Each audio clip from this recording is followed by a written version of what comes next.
Mga kapatid, ipagpapatuloy natin ang exposition sa Philippians. At ngayong umaga sa ating scripture reading, nakita natin ang kalooban ng Diyos. Kung ikaw man ay kumain o uminom, ano man ang iyong gagawin, gawin mo sa kaluwalhati ng Diyos. Lahat ng gagawin ng Kristiyano, dahil siya itinubos ng dugo ni Kristo, ay gagawin niya upang mahimaya ang Ginoo. So this morning, meron tayong isang tanong na dapat masagot. Meron tayong mga bagay na dapat malaman.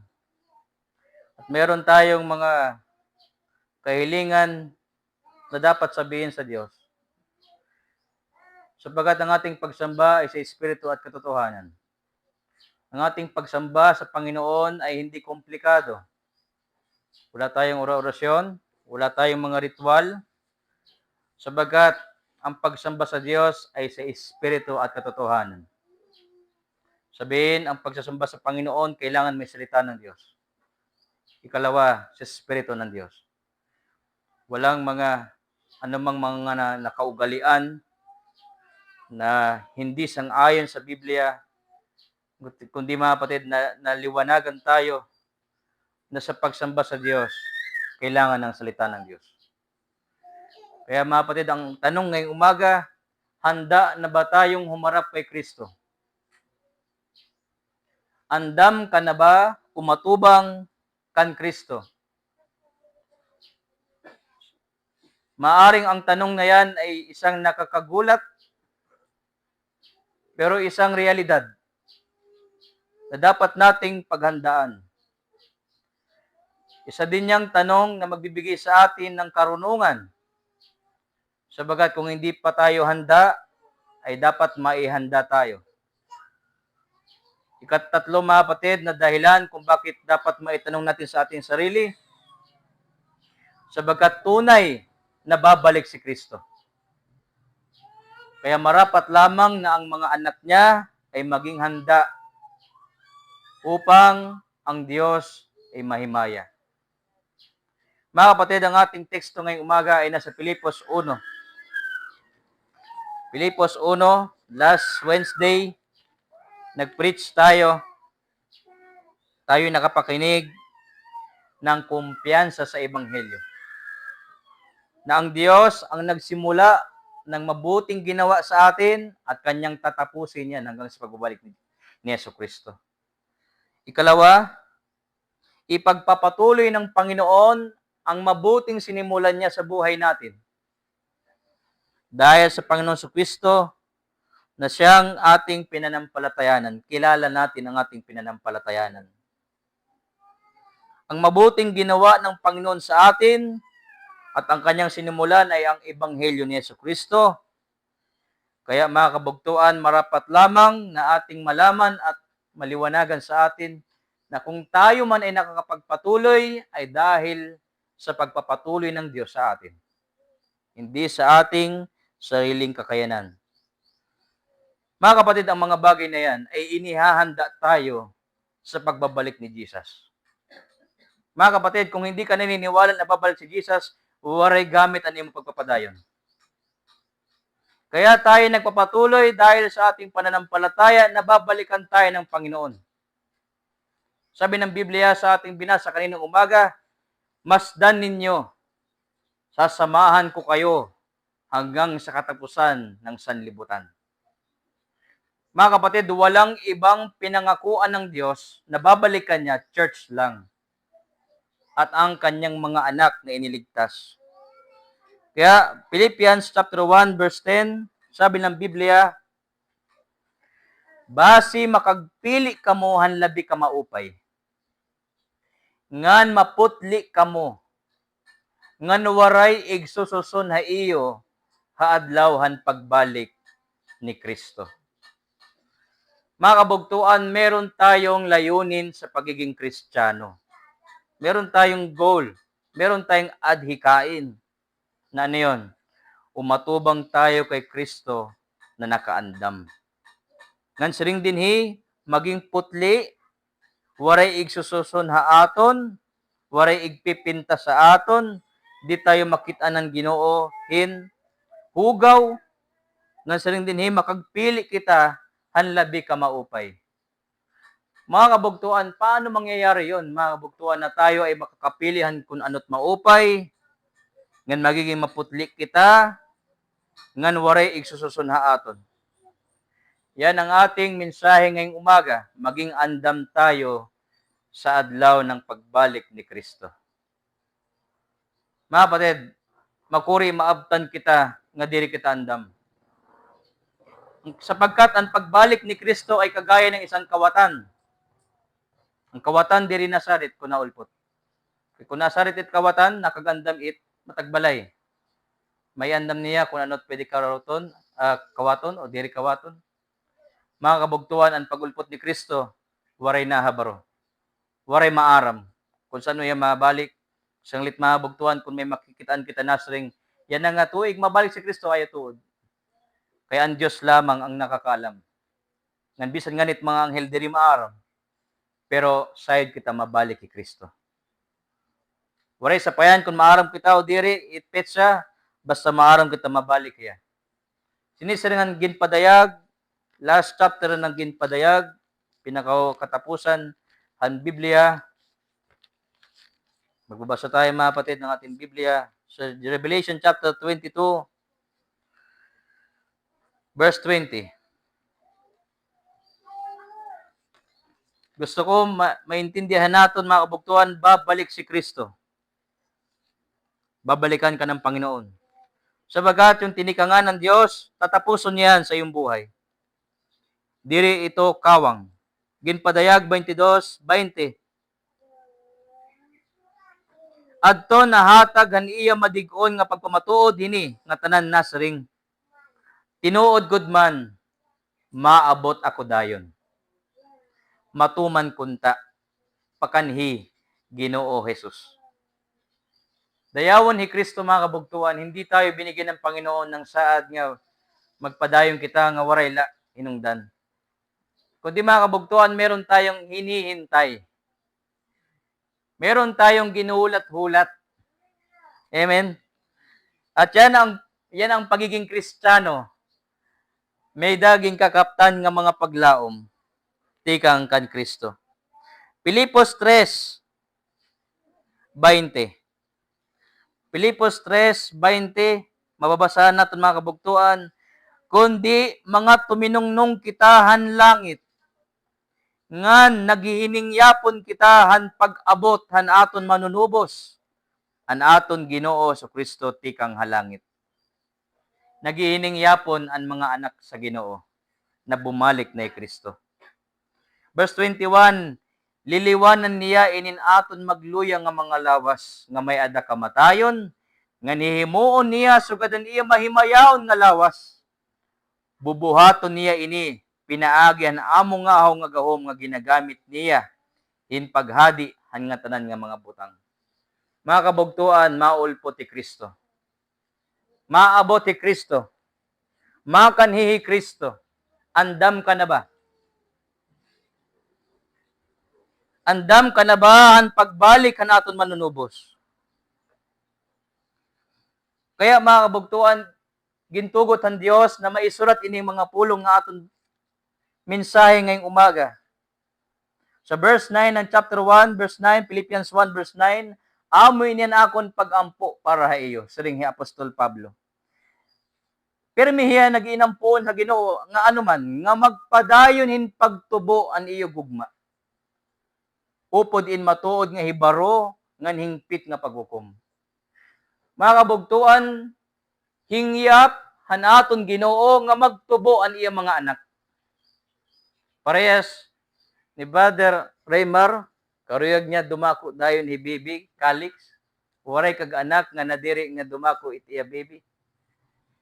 Mga kabugtuan, sugad gyap kita nga mga igin anak kan Kristo.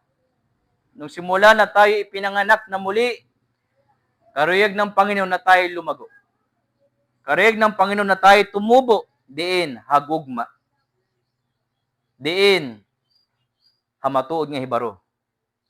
Diin pa sa hingpit nga paghukom. Kailangan lumalago ang anak ng Diyos.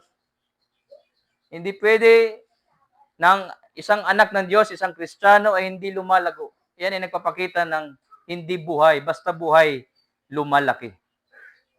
Layunin ng Panginoon bilang mga anak niya na tayo ay lumago sa pag-ibig, sa kaalaman, at sa lahat ng maayos na paghukom.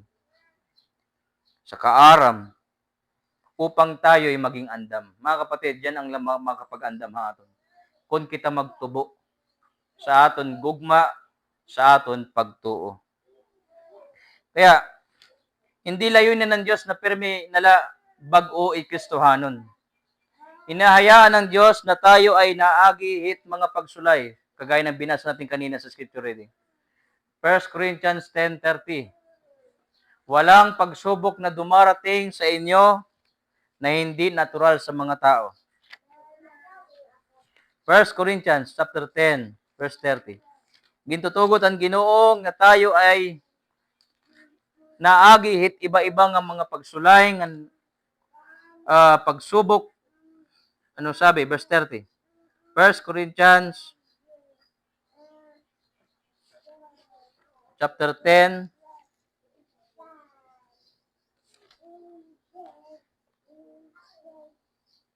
verse 13. 13. Verse 13. 1 Corinthians 10:13. Ang nga tanan nga mga pagsulay nga inmabot ha iyo, amo nga ho nga pagsulay nga naabot ha mga tawo. Kundi nagtutuman god ang Dios sa niya saad. Ngan diri hiya matugot nga pagsulayon kamo labawhan iyo gahom hin pag-ato. Hatak na nga pagsulayon kamo, tatagan kamo niya hin kusog hin pag-ato. Basi matalwas kamo. Mga kabugtuhan, ang Ginoo naton ay Ginoo nga matinutdoon. Nagtutuddo hiya aton, pinaagin iya mga pulong at sa araw-araw naton na karanasan sa ating buhay Kristiyano. Saglit mga kabugtuhan, hindi layunin ng Diyos na hindi tayo natututo. Gusto ng Panginoon na tayo ay lumalago, nagmamatured. Philippians chapter 3. Balik tayo sa Philippians chapter 3.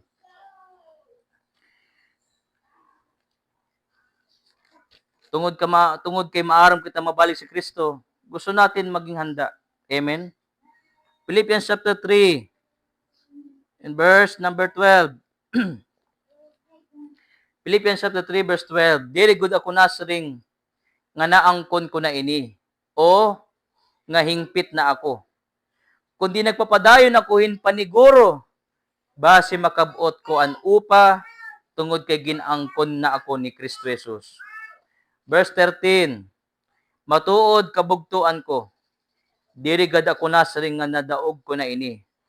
An maupay buhaton, amo nga hingalimtan ko ang naglabay, ngan talinguhaon ko sugad an akon mahihimo. Nga makabot ko an sarangputan nga akon inaatubang. Verse 14, sanglit, nadalagan ako hinwaray pagsimang ngadtuhan sarangputan, base madaog ko an upa nga amo ang pagtawagan Dios, pinaagi kan Kristo Jesus ngadton kinabuhi nga waray katapusan. Ipinakita ni Pablo sa atin paano tayo lalago. Kalimutan mo yung nakaraan. Ang mga nangyari na ay nangyari na. At ngayon ay nakatutok na tayo, nakatuminong tayo sa pagbalik ni Kristo. Mga kapatid, ang aton kita sa future, diri hapas. Diri sa nakaraan. Kundi kagaya ng ginagawa ng ating kapatid na si Pablo, nakatutok tayo sa darating na Panginoon natin. Yan ang ating inaasahan. That is why nag-alagad tayo sa Diyos ng may katalinuhan. Lumalago ang ating pag-ibig. Lumalago ang ating karunungan. At yan ang prayer ng isang nag-aalagad sa Diyos. Na lahat ng anak ng Diyos ay lumago. Ephesians chapter 1, mga kapatid. Talon tayo sa Ephesians chapter 1, verse 15. Ephesians 1, verse 15. Epeso 1:15. Tungod hini, tikang ako makabati han iyo pagtuo han Ginoo nga Hesus, nga nan iyo pagigugma han nga tanan nga mga tawo han Dios. Sabi ni Pablo, tikang nung narinig ko an iyo pananampalataya, nga nan iyo pagmamahal sa mga kapatiran. Verse 16, Ephesians 1:16. Waray ako humunong hin pagpasalamat ang Dios tungod sa iyo. Hinunumduman ko kamo haakon mga pagampo. 17. Nahangyo ako han Dios han aton Ginoo Jesucristo, an harangdon nga amay nga ihatag ha iyo an espiritu han kinaadman. Basi magmaaram kamo. Amen. Ngan amo an magpapadayag ang Dios sa iyo, basi kumilala kamo ha iya. Verse 18, ginahangyo ko nga mabuksan unta an iyo mga hunahuna. Basi hibaroan niyo ang paglaom nga tungod hinigin tawag kamo niya. Kung ano kahura an makaaramdok nga mga kaupayan nga iginsaad an iya mga tawo. Verse 19, ngan kung ano kadako an iya gahom nga nagbubuhat din aton nga natuo. Ini nga gahom nga aniha aton amungaw ang gamhanan nga kusog. Mabugtuhan yan ang layunin ng Diyos, lumago tayo sa pananampalataya. Sabagat kung di tayo lumalago, hanggang sa pagbabalik ng Panginoon, amo lagyap anak sa Ginoo. Diri yan nakakagpili kung ano't maupay. Mapatid, itaw nga may hibaro, maarang pumili kung ano't maupay. Makapag-alagad ka sa Diyos, hindi rila basta pangalagad, kundi maupay nga pangalagad. May diri ka masaring, okay na iton. Kundi imo pinapatunayan sa ring dida sa English, approve things that are excellent. Ginbubuhat nimo ang pinaka-the best, pinaka-maupay. Nakagpipili kita, ikaw, tungod kay nagtutubo ka pagtuo, sabi ng Biblia, nakagpili ka kung ano ang maupay. Amen? Paano mangyayari yun? Kung lumalago sa karunungan sa Panginoong Kristo. At yan ang makakapag-andam haton sa pagbalik ni Kristo, mga kabugtuan. And that is why, mga kapatid, hindi tama na nakikinig ang Kristiyano, hindi niya ginagawa. Hindi tama na nakapakinig ka ng salita ng Diyos na hindi mo ina-aplikar. Kaya ang salita ng Diyos ang standard ng sakto nga pangalagad. Hindi ang salita ng tao, hindi salita ng sinuman, kundi ang salita ng Diyos na may kapas maghatag aton hinhibaro na tayo ay maging andam kapag balik ni Kristo. Ikaduha, mga kabugtuan, para kita maging andam. Daradara naton ang pagkamatadong ni Kristo. Efeso 1, may kita natin mga patid, Efeso 1, 10 hanggang 11. Sabi ng Biblia, base makagpili kamo hanlabi ka maupay, ngan mapuputli kamo ngan waray igsususun ha iyo, haadlawhan pagbalik ni Kristo.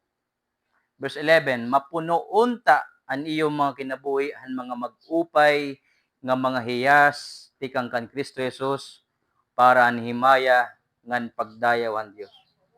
Mga kapatid, dara naton ang katwiran ni Kristo pagkamatadong tikang kan Kristo. Sabihin, hindi na tayo namumuhay, sumala na aton kalugaringon. Namumuhay na tayo, sumala kan Kristo. Kagaya nga ng ating pag-eskwelahan kanina sa Sunday School, nung ikaw ay tumanggap kay Kristo, patay na ang dati mong pagkatao. Patay na yan.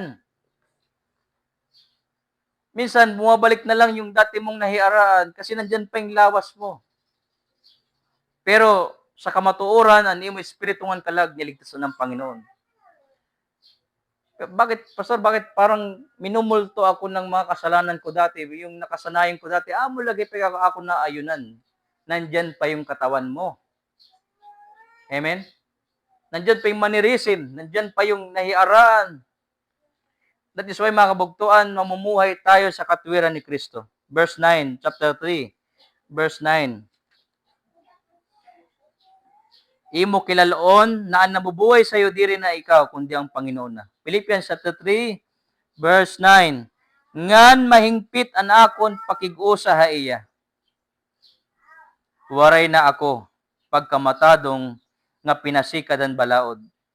Kundi naangkon ko na ang pagkamatadong nga ihinatag, pinaagihin pagtuo kan Kristo, ang pagkamatadong nga tikang sa Dios, nga pinasikad ang pagtuo. Mga kapatid, matuwid tayo hindi dahil sa ating mga sarili, kundi dahil na sa Panginoon. Wala tayong maipagmamalaki sa buhay na ito.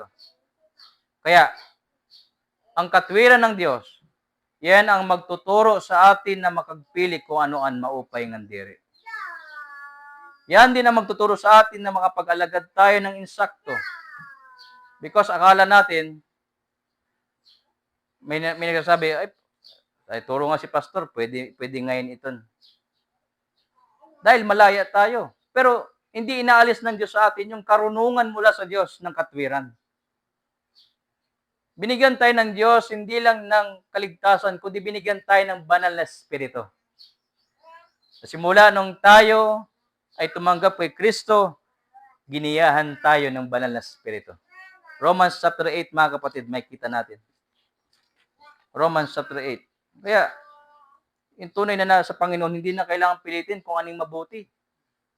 Amen? Pilitin ka ba? Mabuti yung igin himo-hae mo? Kailangan ka ba piriton kung si Kristo na yung katwiran mo? Sabihin, matuwid ka na sa Panginoon. Kaya, hindi lang basta kaligtasan na binigay sa atin, kundi dahil binigyan tayo ng banal na Espiritu. Romans 8 verse 14. Romans 8 verse 14. Romans 8 and verse number 14. Mga anak ng Diyos, ang ginmamanduan ng Espiritu ng Diyos. Amen? Hindi nalawas nun nga ungarait nagdudumarahay mo, kundi ang Espiritu na ng Diyos. Kahapon may sa aming Bible study dito kinadaday na pakianay yan. Pastor, bakit may mga nakitaan ko niya mga kausa niya dito, itiya bagaging kakadtuan na sige lahira pag attender di rin na babago. Sabi ko, ito babagong buhay hindi yan kaya ng tao. Yan ay himala ng Diyos dahil ang kanyang espiritu ay naninirahan na sa puso ng mga nanampalataya sa kanya. Ang sino mang na kay Kristo ay bago ng nilalang. Huwag mong tignan yun, tignan mo sarili mo, sabi ko sa kanya. At ang tunay na kasiyahan ay ang kasiyahan na nasa Panginoon. Kasi kung ang tao, daan niya malipay, di rin niya kinanglan mag-inokasyon. Bakit ang daigdig natin punong-puno ng mga programa? Inom doon, inom dito. Kainan doon, kainan doon. Dito, kainan. Kantahan doon, kantahan dito. Bakit sila nagkakasiyahan? Bakit sila nagpuprograma ng mga karisyo? Kasi daan nila mabidoon. Kung ang tao daan malipay, di rin magbibilinghin, kalipay ka ng kalibutan. Nakuha niyo mga kabugtuan ko. Punong-puno ng peke na kasiyahan ng daigdig na ito. Hinahanap ng tao yung kasiyahan sa daigdig na hindi niya makikita sapagat ang kasiyahan na kay Kristo lang. Philippians chapter 4 verse 4, rejoice in the Lord always, and again I say rejoice. Walang matuod nga kalipay sa Panginoon lang. Kaya, mga Kristiyano, sila ay mga tao na masiyahin. Amen? Kahit sa luyo ng mga pagtitiis, sa luyo ng mga kapigatian, sabi ng Philippians 4:4, Filipos 4:4, dayuday malipayon kamo ha iyo pakigusan Ginoo. Amen. Sino it malipay? Ang mga nakigusahan Ginoo. Babalikon ko in pagsaring pagkalipay kamo. Sabi ko sa kanya kahapon, alam mo bakit yung daigdig? Sige, schedulehan mga okasyon kasi hindi sila masaya. Namiling hirahin kasiyahan sa daigdig na tanging Panginoon lang ang magbibigay ng tunay na kasiyahan. Ano yun? Katwiran. At isang dahilan bakit mga kapatid ng mga tao mabidoon, guilty right irasala. Naghanap sila ng, ayun ba kung magiging happy? Bumili ka ng mani, happy. Diba? O kaya toothpaste, happy. Happy toothpaste. Tsaka happy na mani. Hindi. Ang aking binabanggit mga kapatid, kasiyahan na hindi nawawala. Kasiyahan na hindi napapapas. At yan ay ang kasiyahan na kay Kristo. Walang anumang pinakamasayang bagay na malaman natin na maliban na tayo pinatawad na ni Kristo. Anong pakiramdam ng pinatawad? Mga kabugtuhan, ano pakiramdam na ikaw pinatawad na sa kasalanan mo? Hindi ka ba magiging masaya? Sabi ng awitin, my sins are gone. You ask me why I am happy.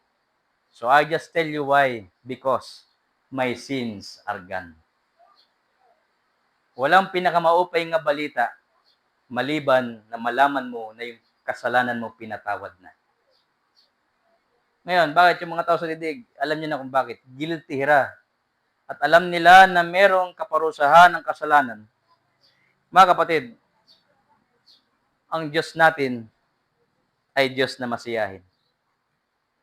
Kaya mga kapatid, sa ating pag-aandam, kailangan nating lumago upang makagpili kita kung ano't maupay sa paglilingkod sa Panginoon.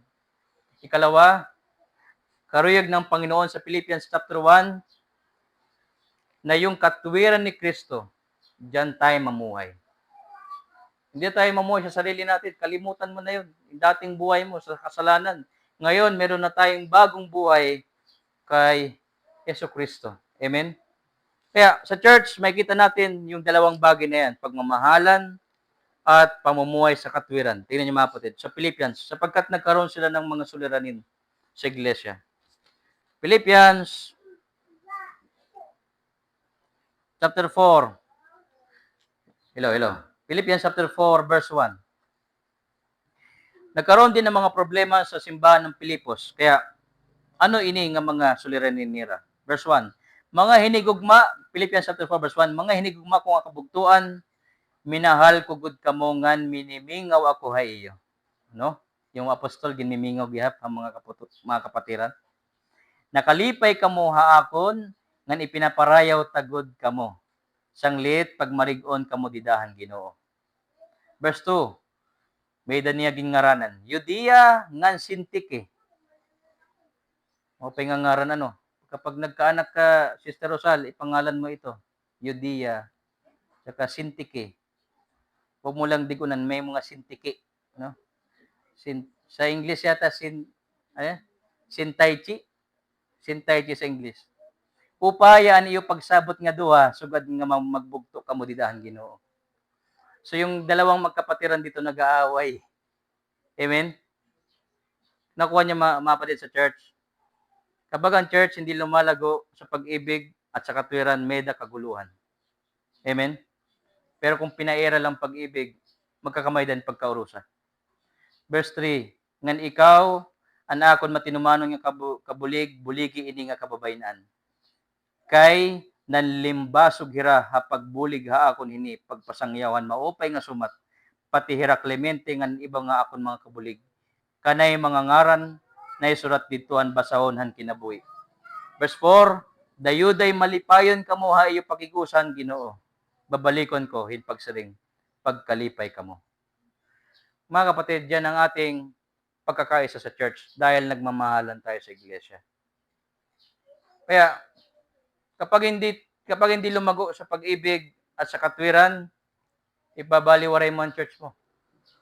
Ipilion mo ibang mga tao, ibang mga bagay. Bakit? Hindi pa lumago yung pagigugma mo sa Panginoon at sa iglesia. Tignan niyo mga kapatid sa chapter 2, babasahon ta. Meron pa tayong mga babasahin, mga pagpa-hibaruha aton. Chapter 2, verse 1. Filipos 2:1. Nakakaparigon ba iyo an iyo kinabuhi hapag alagad kan Kristo? Ginlilipay ba kamuhan iya gugma? May ada ba pakighiusan niyo han espiritu?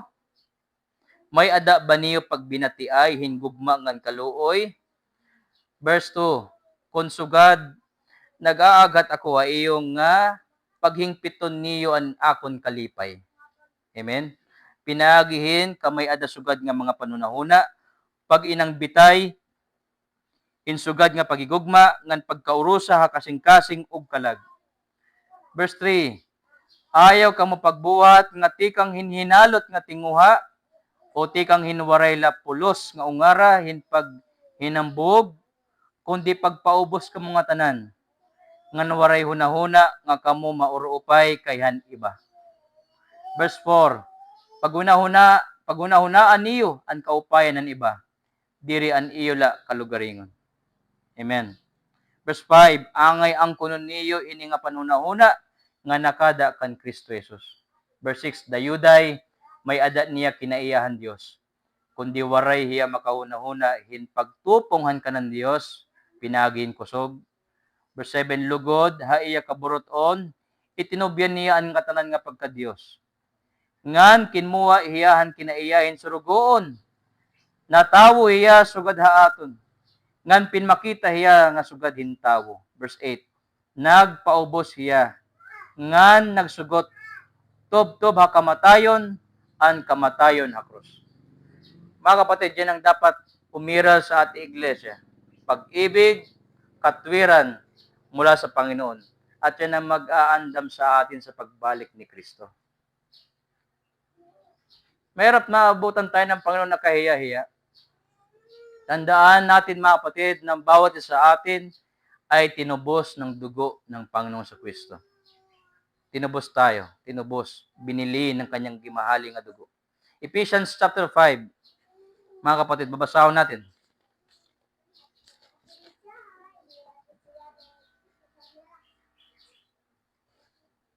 Ephesians chapter 5.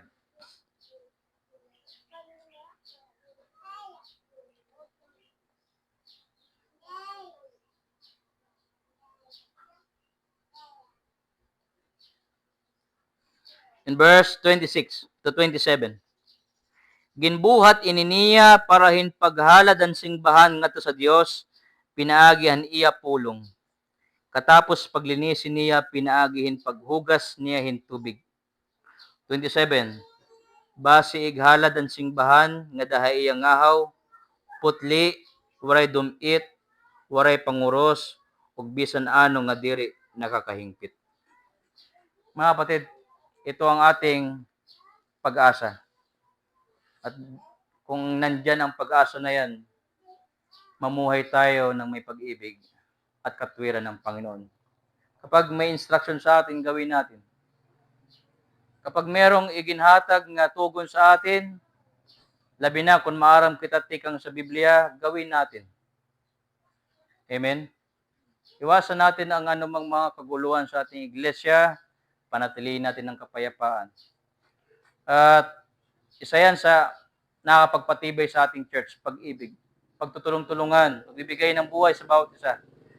Nalaman natin na ibinigay ni Kristo ang kanyang buhay para sa atin, dapat din natin ibigay ang ating buhay sa ating mga kapatiran. Kaya umaasa ko, kagaya ng nabalitaan ko, kahapon ba yun, isang araw, ginkuha hiya hit kabugtuan, pagulpot din ginsukot hiya. Sabi ko, diri pa natuto sa pag-ibig. Bakit, mapatid, bakit ba tayo nanunundo ng ating mga kasikapatiran? Yung gawain ng panunundo sa kapatiran, ipinapakita nimo nga ikaw ay nakaakos na pag-alalayhan, mahihina pa. So hindi yan dahilan para sumiring, para magmataas masiring, ako ngani, nakakadto, ikaw palugod diri. Nakita niyo mga kapatid ko, sa simpleng pagsisimba pa lang, pagkadi, nagkakaroon na ng hindi pagkaurusa kung ginagawa para lang magmalaki ang Kristiyano. Sa isang balita sa akin, nakarating sa akin, may sinundo siya, may sumundo sa kanya. Pagdating dito, siningil siya nung sumundo sa kanya. Hindi ko na babanggitin ang pangalan. Pero alam kong nadidiscern nyo ang aking espiritu ngayong umaga. Sabagat mga kapatid sa ating iglesia, wala tayong gagawin sa church na hindi dahil sa pag-ibig. Wala tayong obligasyon sa bawat isa maliban na tayo magmahalan. E paano kung yung kapatid na sinundo mo, wala palang pamasahe yan? Kaya nga siya sinundo kasi wala siyang kakayahan. Amen? Di niya makakos pagkadi dahil harayo. Isa pa, halimbawa kung siya ay may karamdaman, nahirapan na magbaktas, mahirapan na siya magbiyahe. Sabi ng Biblia, gawin yung lahat ng may pag-ibig. Romans 13 verse 8. Romans 13 verse 8. Hindi dahil sa anumang bagay, kundi dahil sa nagmamahalan ang mga anak sa Panginoon.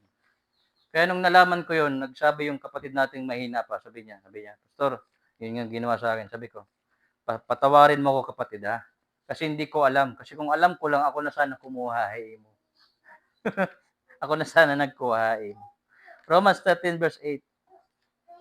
Ginamit ko lang sa halimbawa ngayong umaga upang makagalagad kita na hingpit sa Panginoon. Romans 13 verse 8. Mawaray good kamo utang bisan kan kanay. Amen. Amen? Wala tayong obligasyon sa bawat isa. Wala tayong pananagutan, amot karisignon. Wala tayong kabaraydan na matag-usa. Wala tayong pananagutan, amot karisignon. Ano la, kuno? Labot lahan utanghin pagigugmaay. Amen? Yan lang yung trabaho natin sa bawat isa, magmahalan. Kaya kung diri pinagihagugmait pangalagad, magkakaroon ng problema sa simbahan ng Panginoon. Nakatuman na hanbalaod ang bisan hinuo nga nahigugman iya ikasitawo. Dayawan ng Diyos.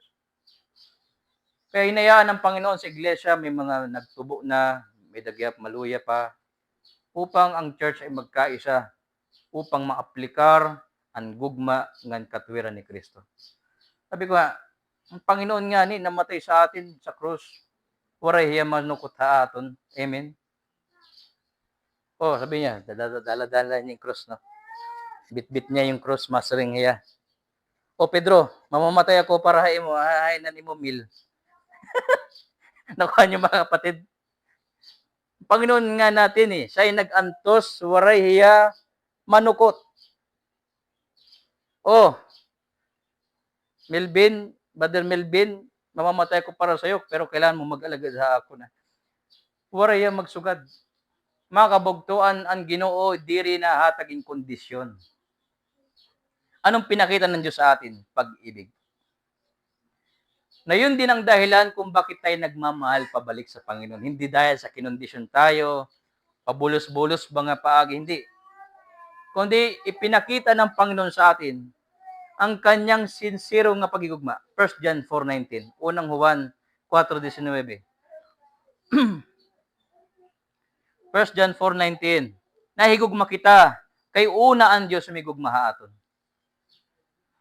Yan yun Kaya, sabi ko sa isang nagkwento sa akin ng kanyang karanasan. Sabi ko, ganito yan, kapatid. Baka di lang niya naintindihan yan.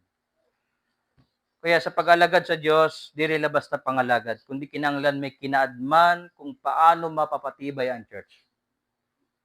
Amen? Ganon yun.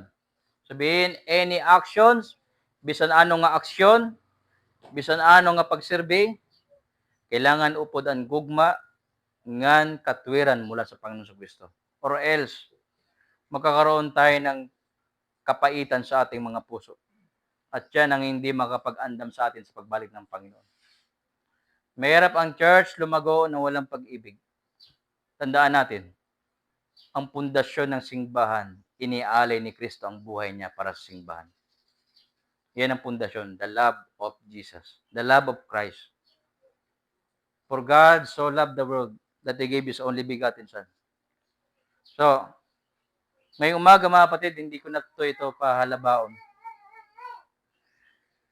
Maging masaya tayo sa Panginoon. Amen? At magiging masaya tayo sa Panginoon kung may pag-ibig, hibaro, ngan, katwiran mula kay Kristo. At kung dumating ang Panginoon, maabtan kita niya nga andam. Amen? At maiandam natin yung mga kapatid natin sa pagbabalik ng Panginoon. So, kailangan lumago ang pag-ibig sa church. Pag-ibig sa mga kapatiran. Pag-ibig sa gawain ng Panginoon. Or else, walang mangyayari. Walang paglago. Walang anuman na may himaya si Kristo. Pero sa atin, dito sa iglesia, iyan ang ating hingyap. Maging andam tayo sa pagbalik ng Panginoon. So, unta, nagpaalala ini nga mensahe sa ating lahat. Maging masaya tayo sa Panginoon. Let us pray. Amen.